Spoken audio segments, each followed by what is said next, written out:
Holy moly! Oh my! I got a lot of dogs. As a matter of fact, they sit in my studio very quietly because they know when I'm doing an interview, they don't talk. But so off you all go, and I love the concept. Right? Driving Miss Norma. I mean, hilarious. I want to ask you what the first time that you really felt, well, wow, this is really something. Look at this. Look what we're doing. Look at this. Look at Mom. Look at us. What was your first really big, aha, this is really extraordinary. What's going on here? So we were traveling along the northern tier of the country on Interstate 90, and if anyone has ever traveled that route, there's a lot of kind of quirky roadside attractions. And Tim and I happen to know about the world's largest Jolly Green Giant statue in Blue Earth, Minnesota.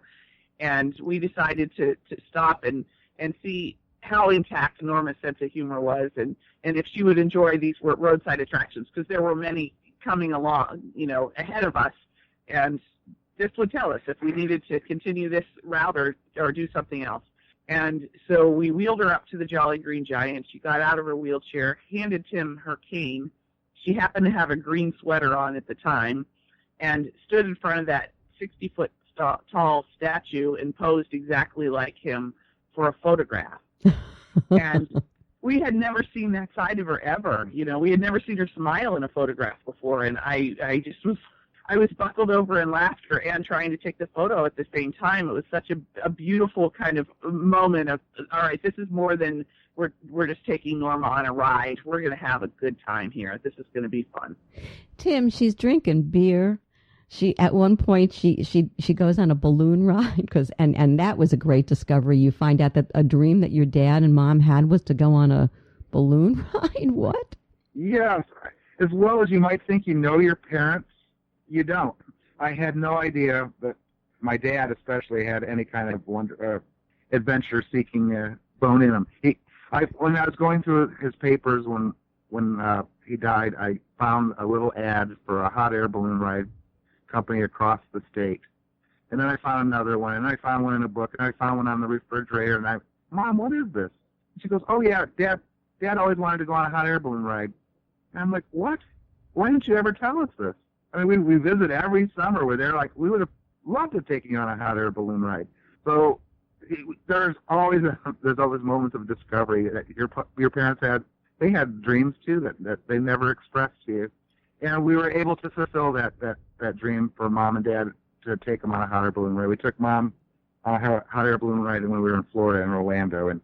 And while we were up there floating across Walt Disney World, she just quietly said, Dad would have liked this. That's sweet. There are images we have, images of our parents. I mean, I can close my eyes and I can see my dad, I can see my mom. But after the adventure of all of this, I know after I went through what I went through, with my mom at the end, the picture changes. I wonder what your picture is, Tim, now versus then of your mom, how you see her differently. What's the image? You mean an actual physical? Or how you see her in your mind, actually. I'm sure that's changed. Oh, totally. I don't want to diminish my mom's being, but I don't think she really had a personality. In her last year with us, she developed a personality. She became her own person. She was given permission to come out of her shell. She was no longer in the shadow of my father. She was no longer under any social constraints of her community or her neighborhood or her church.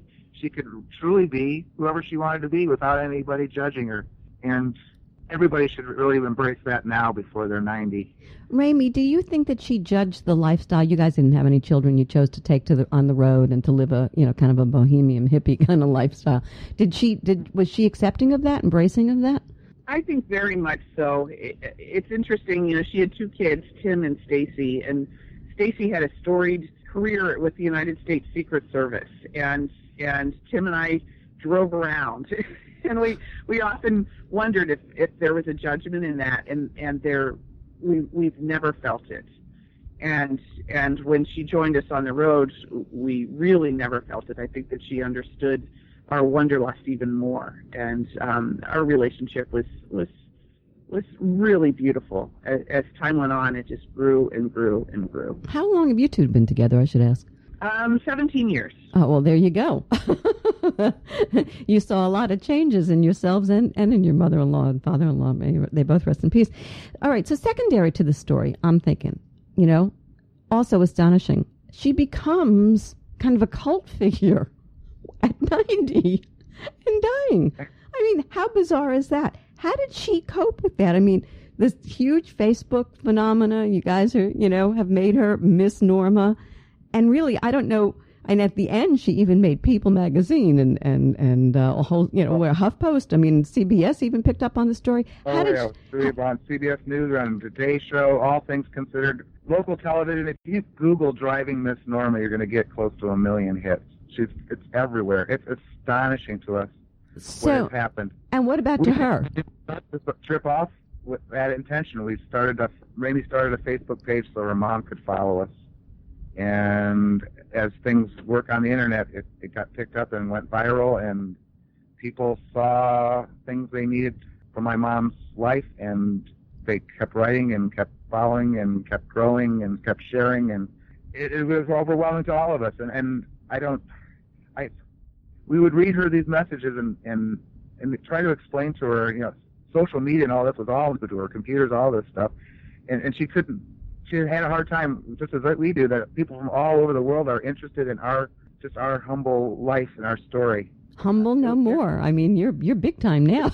You got a big book out. Yeah. I hope your trailer got bigger. I was very reluctant, Halli, to go along with this. I'm a very private person, and in the beginning it was fine. It was just Miss Norma and Tim and Raimi and Ringo. But once we went viral and went on national news, and our last names went out there, and it wow. It changes the world. Yeah, it changes everything. It's curious to me is this. I'm sure your relationship with your mom changed along the way, with your mother-in-law changed along the way. That would be to be expected. But you know what I'm really curious about? And that's how this experience with your mom changed both of you. Raimi, what do you think was the biggest impact on you? I think we try to figure that out every day. Really? We wake up every morning and look at each other and say, is this really happening? Is this really our lives? And can we manage it? And so I think we took a page out of Norma's book and really just taking this one moment at a time and moving forward in our lives that way. Lots of people ask, what's next?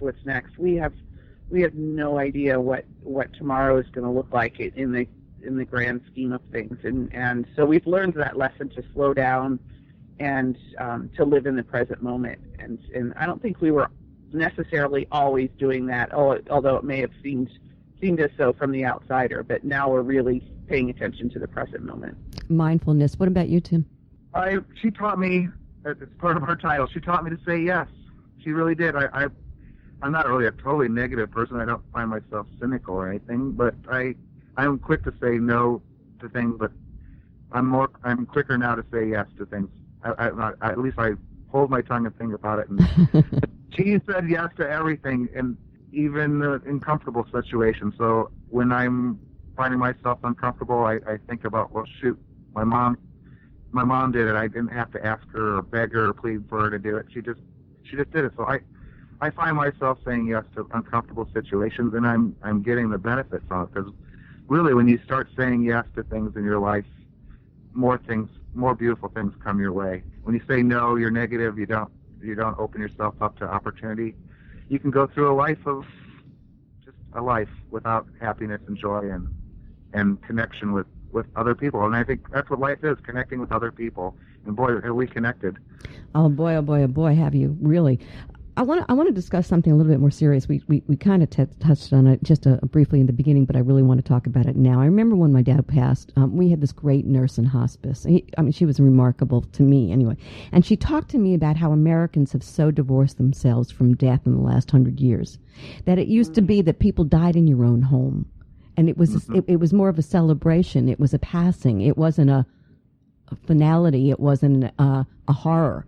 Other than the way they may have gone. And your family embraced it. And isn't that the key, Tim? Or Raimi, go ahead. I think so. It was incredible. Her last days were incredible. And we write about it in the book.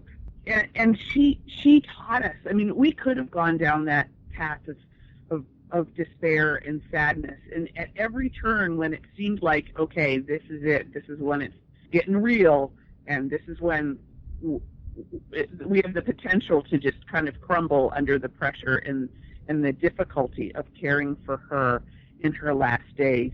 She showed us one way or another how to turn that around in our minds and to continue to enjoy whatever was left of this last moment. And she lost the use of her legs, and she lost the use of her ability to speak towards the end. But instead of kind of focusing on, oh, I can't walk anymore and I can't talk anymore, she communicated with us what her needs were, and she still could feel and touch, and so she wanted Ringo close by so that she could continue to pat his soft curls. She could still hear, so she wanted us to sing. She could still taste, so she wanted sweet popsicles. And instead of focusing on what she couldn't do, she was focusing on what she could do until the very last moment. Yeah, and I think that's a very beautiful part of death, because it's embracing, the possibility. And I had that similar experience. And watching them cross, I think, is really interesting as well. But I'm glad that we have hospice, and I think those are really important, and particularly because they can come into the home now and they can assist. I think it's really important that we bring up that it doesn't have to be, in a hospital, awful, cold, whatever, and that's a big part of the lessons learned from this remarkable story that you and journey that you guys have been on. I want to talk very quickly about also financial, because you talk about it in the book, putting her in a home would have cost, oh my gosh, and it would have been cold and sterile. This wasn't breaking the bank. This also was a part of the plan. And Tim, I'll let you take that a little bit. Just talk briefly. Yeah, financially, my wife and we've been frugal all these years. We don't have a family. We drove used cars. We dry camped a lot. We didn't spend a lot of money on campgrounds, and we lived a simple life. And we had some modest investments that we take a small stipend from. We found we could take Mom along. Heck, she could eat our leftovers. There was no extra for her to come along. It was $8,400 a month at her local nursing home to have a shared room, which meant you have a curtain between you and your neighbor. So it was a no-brainer. She had a small Social Security and a small pension from my father, and we just used that to supplement our experience. We started staying in nicer campgrounds. Why not? And we started. We did things like take a hot air balloon ride or go to museums or things that cost money that my wife and I usually kind of went by. We just let it go. It really made financial sense. My dad left enough of a financial legacy that we could have put my mom in a nursing home, and doing the math now, the money probably would have lasted the year, and that it would have all worked out. But it wasn't a purely financial decision. It was our decision to give her a quality of life.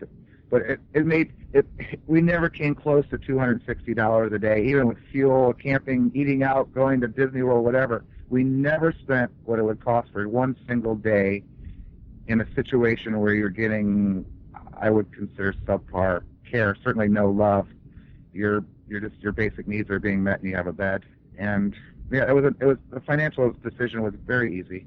It really didn't cost anymore. Right. But I think it's important, to bring that up too, because, there are alternatives, folks. There are, and they're better. Yes, but right? Here's an interesting thing. A nursing home worker wrote to us and said, I had a really bad day today. I came home and found your story. This is great. She goes, you will not believe how many people drop their loved ones off here at the nursing home, and we never see them again. And us being the workers, we're the ones here holding their hands when they're dying. And I'm thinking, here are people every month they're writing a check for $8,000 or $9,000, and they're thinking they're doing their parents right. They think they're taking care of their mom and dad.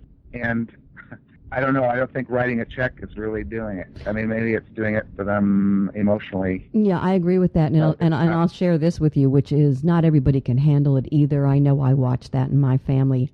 They all couldn't handle it. They just walked, wanted nothing to do with it. And I was angry, but then I realized they couldn't do it. They just didn't have the backbone or the whatever to do it, and they put themselves first, of course. But that's a different conversation. But I think this is an important conversation to have, which is why this story is so powerful, because we can have this conversation and open up ideas to people who are